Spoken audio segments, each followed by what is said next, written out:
ये क्या डायलॉग है कि थाली में सर्व किया, इसको पता है मैंने कितना स्ट्रगल किया है। उसको तो नहीं पता, मैं बताता हूँ कि तुमने कितना स्ट्रगल किया है। पता भी नहीं था कि नहाने के लिए इतनी तैयारी करनी पड़ती है, कपड़े निकालो, कंघा निकालो। आज एहसास हुआ है कि इतनी चीजें चाहिए होती है नहाने के लिए, अंडरगारमेंट्स ये वो पूरी सबकी कॉम्बिनेशन बिठाओ, घर पानी इधर साबुन रखना होता है, इधर शैम्पू रखना होता है। बहुत ही मेडिकल रूम की जरूरत है, मैंने आज के लिए बहुत झाड़ू लगा लिया। अब ये फिर से टीवी पे आना, बिग बॉस करना, ये सब स्ट्रगल है उनका। कैसे खोलते हैं फ्रिज? ये भगदड़ हो रही थी, बच्चे मर रहे थे, लोग मेरे को पहचान गए थे, मुझे आवाज लगा रहे थे कि तान्या बचा लो। उन्हें पता है कि मैं सबकी हेल्प करती हूँ।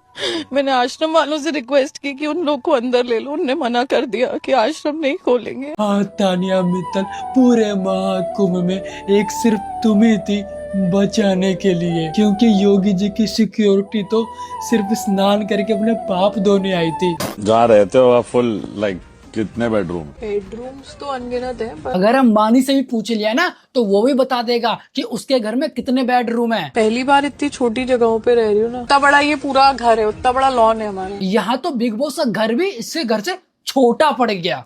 छोटा भाई कुछ ज्यादा ही बड़ा है क्या? हाँ, उसमें इंडिया पाकिस्तान का मैच भी हो जाएगा और 10,000 लोग उसमें बैठ कर भी देख लेंगे। इतना बड़ा घर है इसका, इतना बड़ा। कॉफी पीने पता है मैं कैसे जाती हूँ? ग्वालियर से जाऊंगी आगरा, आगरा से कॉफी खरीद के, कॉफी पीऊंगी नहीं, वो कॉफी एकदम ठंडी होनी चाहिए, एक आइस बॉक्स साथ में चलेगा, कॉफी उसमें रखी जाएगी, फिर पीछे गार्डन है, वहां जाके पिएगी, सिर्फ तभी पीती हूँ। मतलब 100 रुपए की कॉफी के लिए ग्वालियर से आगरा जाना, जिसका डिस्टेंस 120 किलोमीटर है। देन वहां से भी कॉफी लेके ताजमहल के पीछे वाले पार्क में जाके बैठ कर पीना। वाह दीदी वाह, आज तो पाकिस्तान वालों को भी हम पर हंसने का मौका मिल गया। जैसे वो मेरा बिस्किट है, जैसे वो मेरा बिस्किट है लंदन से आता है, तो हर 2 महीने में कोई लंदन से बिस्किट ला के देता है, वरना मैं रोने लग जाती हूँ। मैं बिस्किट नहीं खाऊंगी, मेरी जिंदगी में मीठा नहीं है, क्या करूँ क्या करूँ। अच्छा है कि इसी ग्रह से आते हैं तुम्हारे बिस्किट, वरना मुझे तो लगा किसी और ग्रह से कांटेक्ट है। ये भी माथा पीट रही है कि मैं कहाँ फंस गई, कहाँ। तेरा घर कैसा है तान्या? बहुत सुंदर है, मतलब घर तो है, स्वर्ग होता है ना, अगर धरती पे होता तो ऐसा ही हे इंद्र भगवान, लगता है आपको अपने स्वर्ग से मोह नहीं रहा जो इसको भेंट कर दिया। मतलब बाहर जाओ ना, होटल में 5 स्टार होटल 7 स्टार में चली जाते तो वो सस्ते लगेंगे तेरे को घर के। जब स्वर्ग जैसा घर हो तो 5 स्टार और 7 स्टार क्या ही होंगे इसके आगे। जैसे पूरा 1 फ्लोर है मेरे कपड़ों के लिए, पूरा 1 फ्लोर, 2,500 स्क्वायर फीट में मेरे कपड़े। लगता है कि घर में ही कपड़ों का कारखाना खोल रखा है। लेकिन कुछ दिन पहले क्या बोल रहे थे? मैं तो तेरे जितने मेरे ख्याल से यहाँ पे साड़ी है, घर में तो तेरी 4-5 अलमीरा होगी।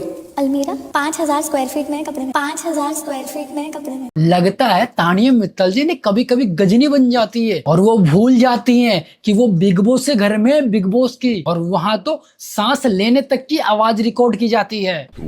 और अब मैं आपको दिखाने जा रहा हूँ तानिया जी का स्वर्ग। हेलो दोस्तों, तो काफी लोगों के मैसेज आ रहे थे कि ग्वालियर में तान्या मित्तल का घर दिखाओ, कहाँ पर बना है। तो फाइनली मैंने ये घर टूर निकाल डाला है। ये तान्या मित्तल का घर, पीछे देख रहे हो पूरा ये वाला, एंड ये मिश्रा पेट्रोल पंप के सामने है, सिटी सेंटर पर। तो देख लिया आपने तानिया जी का स्वर्ग। तो मुझे कमेंट में बताना कि आपको कैसा लगा। तो मैं आपको ये बताना चाहता हूँ कि अगर आपको सोशल मीडिया पे ग्रो करना है ना, तो उसके सिर्फ 2 रास्ते हैं। पहला ये कि अगर आप ईमानदारी और लगन के साथ काम करते हैं ना, लेट सही बट आपको सक्सेस मिल जाएगी, और ये हमेशा लॉन्ग टाइम रहेगी। और दूसरा सबसे बड़ा एग्जाम्पल है तानिया मित्तल। इसमें मुझे आपको कुछ भी समझाने की जरूरत नहीं है। ये ट्रेंड की तरह होता है कि वायरल हुआ और गया। सो आई थिंक आप लोगों को समझ में आ गया होगा। तो बस आज के लिए बस इतना ही। अगर आपको वीडियो पसंद आई है तो वीडियो को लाइक करो, शेयर करो और चैनल को सब्सक्राइब कर दो यार। और मुझे कमेंट करके बताओ कि आपको वीडियो में कौन सा पार्ट सबसे ज्यादा अच्छा लगा। तब तक के लिए बाय बाय।